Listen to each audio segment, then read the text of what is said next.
La imagen es icónica. Jesús al centro, rodeado por sus 12 discípulos. Una larga mesa, pan, vino y un ambiente cargado de misterio. Todos hemos visto esa escena 1000 veces, pero ¿cuánto sabes realmente de lo que ocurrió en la última cena? Hoy vas a descubrir los secretos que nunca te contaron. Porque lo que pasó esa noche cambió el rumbo de la historia. Y lo que no se dijo es aún más impactante. La última cena no fue solo una despedida, ni una cena común.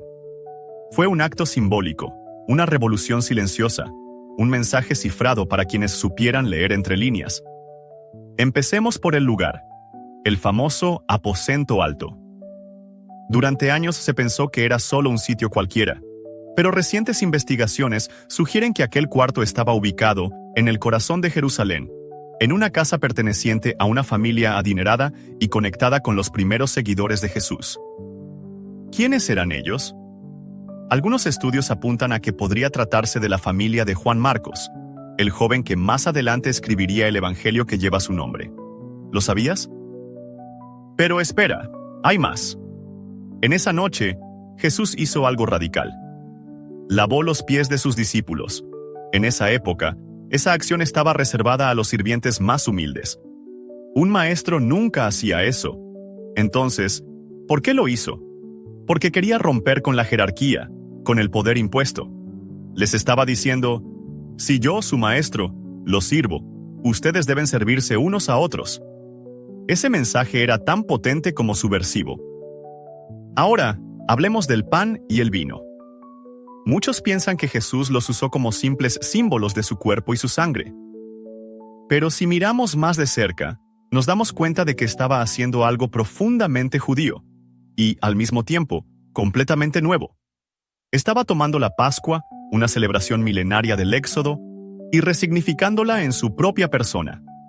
Él era el nuevo Cordero. Él se ofrecía como el nuevo sacrificio. Esto no solo escandalizaba a los religiosos de su tiempo, también lo convertía en una amenaza directa para el sistema. Y aquí entra Judas. Sí, Judas Iscariote, el traidor. Pero, ¿y si te dijera que la historia de Judas es mucho más compleja de lo que nos contaron en catequesis? Algunos textos antiguos, como el Evangelio de Judas, un manuscrito descubierto en Egipto, sugieren que Judas no fue un simple traidor por codicia. Según esa versión, fue el único que realmente entendió el plan de Jesús, y que lo entregó por petición del propio Maestro. Una idea controversial, pero fascinante.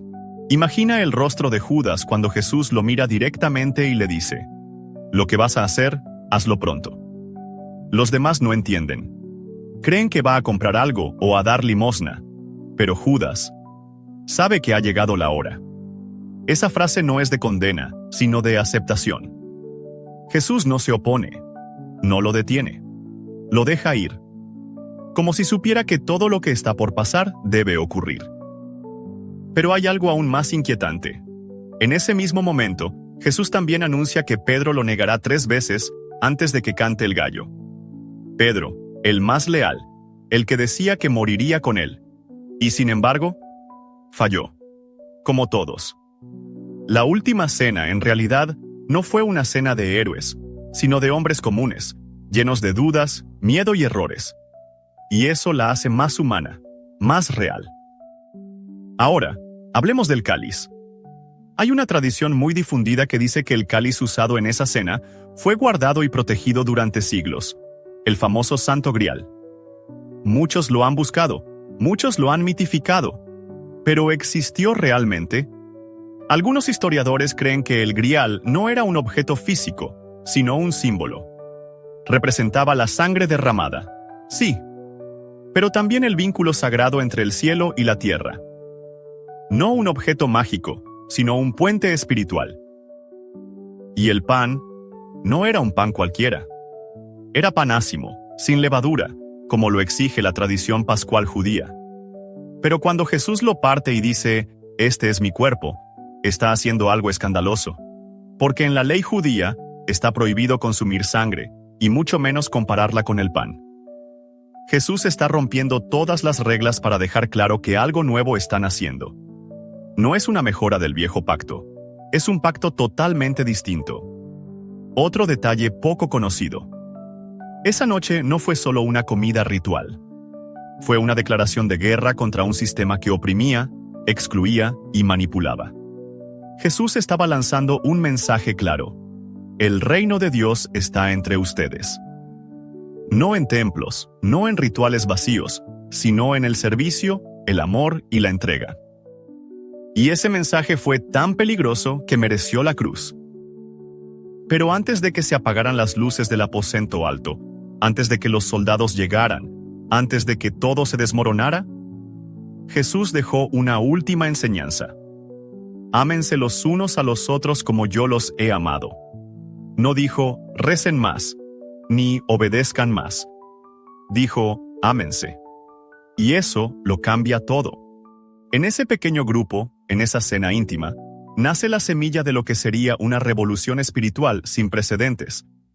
Pero para entender la magnitud de lo que allí ocurrió, hay que observar los pequeños gestos. Porque en los gestos está la clave. Jesús no solo habló, actuó. Tomó el pan, lo bendijo, lo partió y lo dio. Cada uno de esos verbos tiene un poder inmenso. Bendecir es reconocer lo sagrado en lo cotidiano. Partir es compartir lo que se tiene, incluso el dolor. Y dar es entregarse por completo. Esos 4 movimientos se convirtieron en el corazón de la Eucaristía para millones de personas a lo largo de la historia.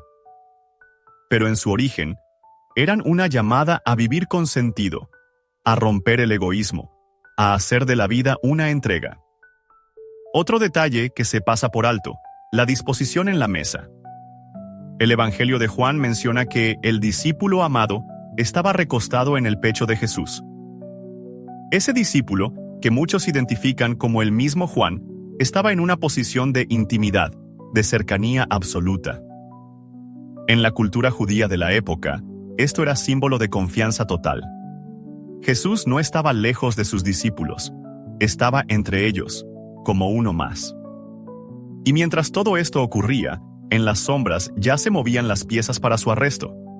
El Sanedrín había decidido que Jesús debía morir. Pero no podían hacerlo durante la fiesta, para evitar una revuelta del pueblo.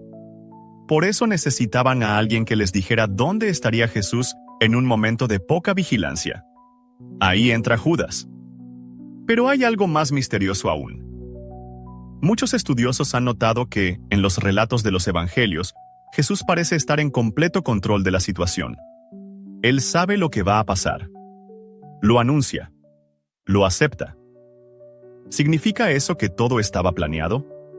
¿Que la cruz no fue un accidente sino una decisión? Esta pregunta divide a teólogos y creyentes, pero lo que sí está claro es que Jesús no fue una víctima pasiva. Fue un hombre con una misión, y esa misión incluía pasar por el dolor. Volviendo a la cena, ¿qué comieron exactamente?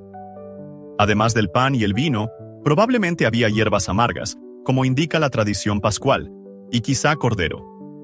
Aunque algunos estudiosos sugieren que, como Jesús sabía que sería entregado esa noche, no tuvo tiempo de cumplir con todo el ritual de la Pascua. Eso refuerza la idea de que él mismo se estaba convirtiendo en el nuevo sacrificio. El ritual ya no era necesario. El mensaje estaba completo. Tras la cena, algo cambia en el ambiente.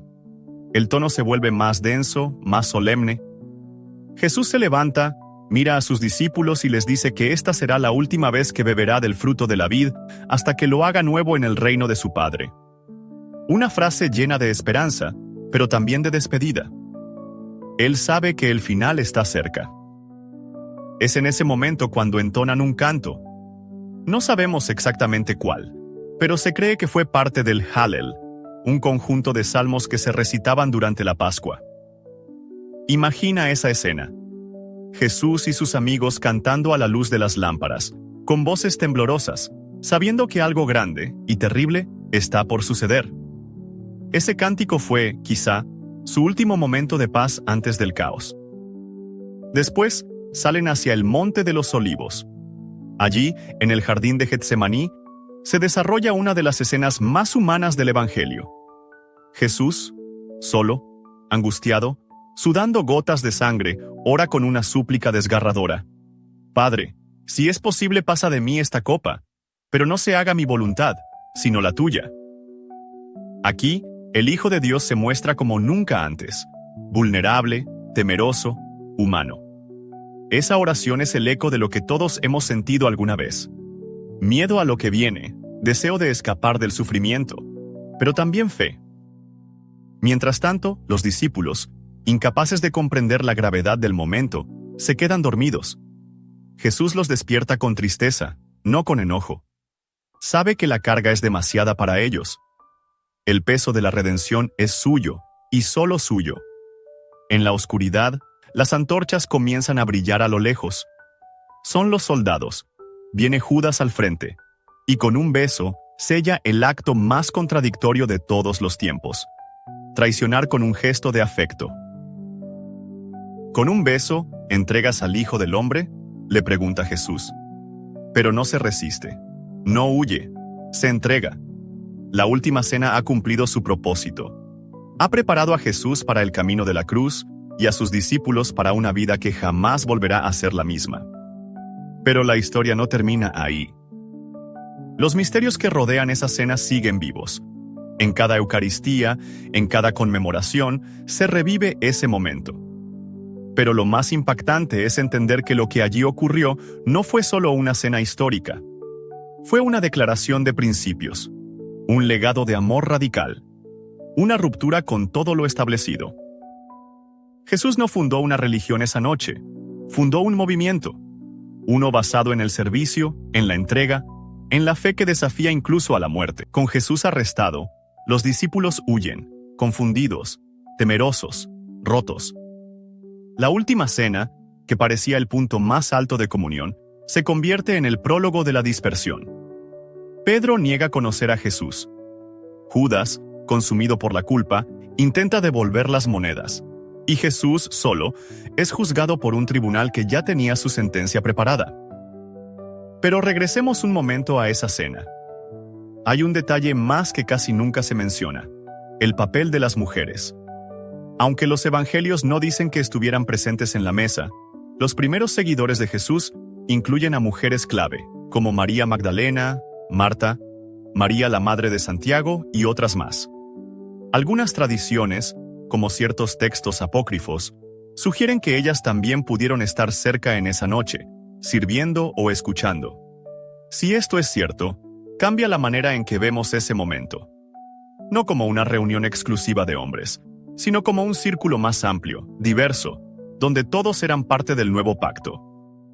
Y hablando del pacto, Jesús no impone condiciones, no pide juramentos, no exige perfección. Simplemente parte el pan y ofrece el vino. Da su cuerpo, da su sangre, da su vida. Lo hace con plena conciencia de que muchos de los que están allí lo abandonarán. Aún así, ama. Aún así, da. Ese acto de amor incondicional es lo que más desconcierta. Porque en un mundo gobernado por la ley del ojo por ojo, Jesús propone el perdón. Frente a la lógica del poder, ofrece humildad. En lugar de levantar una espada, se deja capturar. No porque sea débil, sino porque entiende que la única forma de romper el ciclo de violencia es negarse a repetirlo. Cada elemento de la cena tiene un simbolismo profundo. La mesa, por ejemplo, representa igualdad. Todos sentados al mismo nivel. Nadie por encima. Nadie excluido. Es una imagen contracultural incluso hoy. ¿Cuántas mesas hay en el mundo donde algunos no tienen lugar? Jesús rompió con eso. Su mesa era para todos: pecadores, rechazados, traidores, fieles, mujeres, hombres, ricos y pobres. Una mesa abierta, eterna. Y al ofrecer su cuerpo como pan y su sangre como vino, Jesús estaba diciendo: hagan de su vida una entrega como la mía. No era solo un ritual. Era un llamado a vivir con sentido, a amar sin medida, a servir sin esperar nada a cambio. Después de esa noche, nada fue igual. Después de la cena y el arresto, cada palabra de Jesús cobra una fuerza distinta. Sus discípulos, escondidos y confundidos, empiezan a recordar lo que les dijo durante aquella última reunión. Este es mi cuerpo, que por ustedes es entregado. Esta es mi sangre, derramada por muchos. En su momento, no entendieron del todo. Pero ahora, ante su ausencia, aquellas palabras se vuelven profecía. Uno de los secretos más olvidados de la última cena es su carácter profético. Jesús no solo hablaba del presente, hablaba del futuro. Cuando partía el pan, estaba anunciando su muerte, sí, pero también su resurrección. Cuando ofrecía el vino, estaba sellando un pacto que iba más allá del tiempo. Un pacto que uniría a millones de personas, de todas las lenguas y culturas, a lo largo de los siglos. Pero no todos los que estaban allí entendieron eso de inmediato. Tomás dudó. Pedro lloró. Judas se quitó la vida. Solo con el tiempo, y con la experiencia de la cruz y la tumba vacía, pudieron mirar atrás y decir, todo tenía sentido. Y aún hay más. Muchos ignoran que aquella cena no fue solo la última, también fue la primera. El inicio de algo totalmente nuevo. Un nuevo pacto, una nueva comunidad, una nueva forma de vivir la fe. Jesús no pidió templos de piedra, ni sacrificios en altares. Pidió memoria. Hagan esto en memoria de mí. Y con eso no se refería solo al rito, sino al espíritu. A vivir como Él vivió. A amar como Él amó. A romper el pan con el hambriento, a compartir el vino con el marginado. El acto de recordar a Jesús no es pasivo. Es una forma activa de traerlo al presente, de hacerlo parte de nuestra historia, aquí y ahora. Hay otra pregunta que vale la pena hacerse. ¿Por qué Jesús eligió una cena para dejar su mensaje más importante? Podría haber predicado desde una montaña, podría haber escrito un manifiesto, pero eligió una mesa, una comida, porque sabía que es allí, en lo cotidiano, donde se teje lo sagrado. Entre bocados y miradas, entre silencios y canciones, entre traiciones y promesas. Allí es donde se encuentra lo eterno. Y por eso, la última cena no es solo un evento histórico, es una invitación, una llamada a sentarse, a compartir, a amar.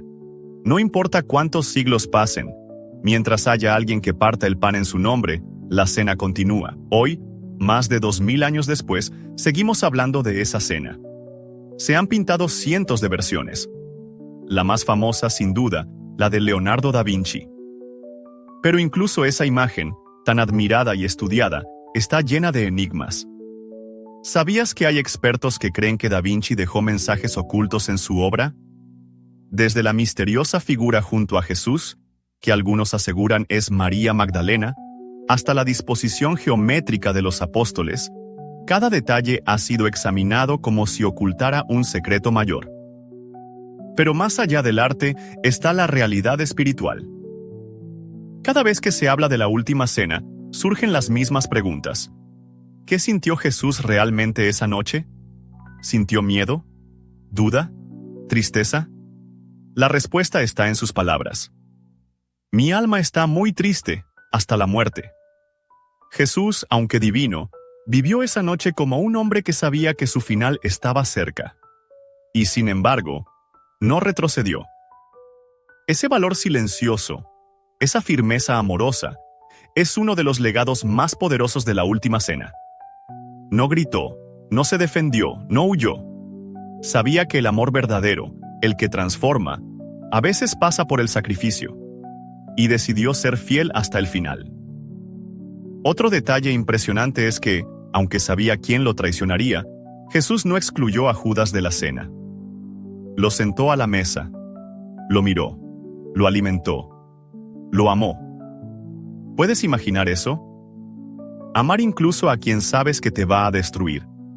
Ese es el nivel de amor que Jesús mostró esa noche. No un amor sentimental, sino un amor radical, que escandaliza, que incomoda, que transforma. Y aún hay una última clave, el silencio.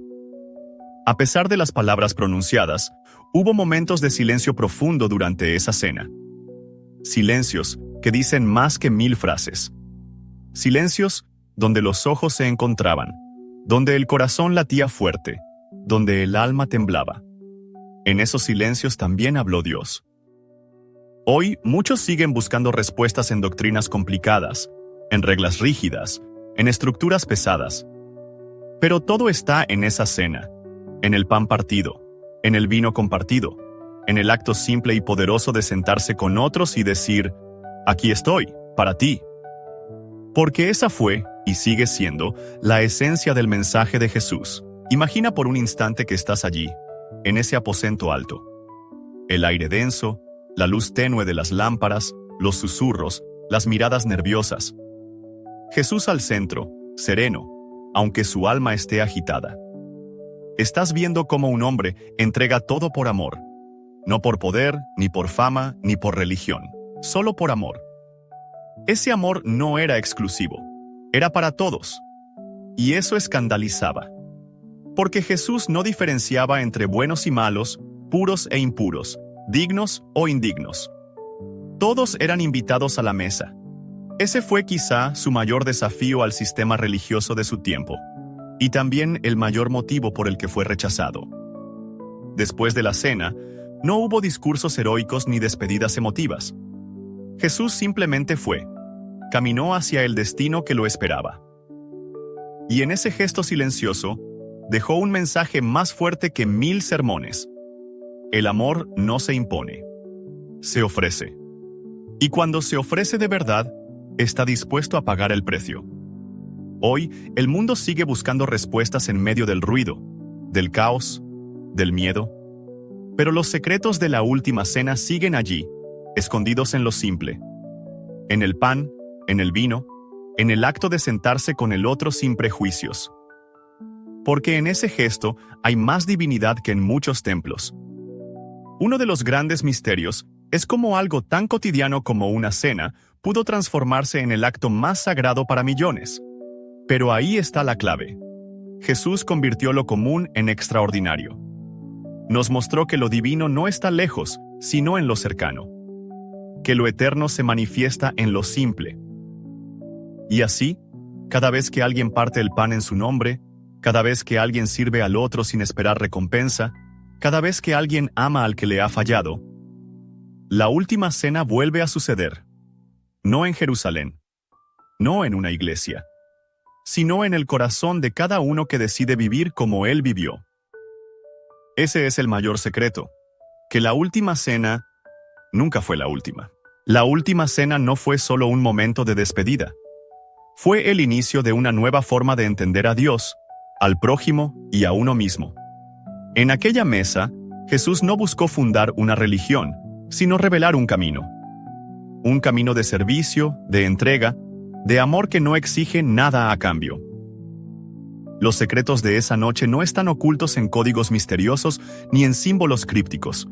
Están a la vista, pero solo se revelan a quien está dispuesto a mirar más allá del pan y del vino. Están en el valor de perdonar a quien te traiciona, en la humildad de servir a quienes te siguen, en la fuerza de amar incluso en medio del miedo. Jesús no ofreció doctrinas complejas. Ofreció su presencia, su cuerpo, su sangre, su tiempo, su vida. Y el mayor secreto, el que nunca te contaron, es este. La última cena no fue solo para los que estuvieron allí. Fue también para ti, para mí, para todos los que alguna vez se han sentido solos, perdidos, rotos.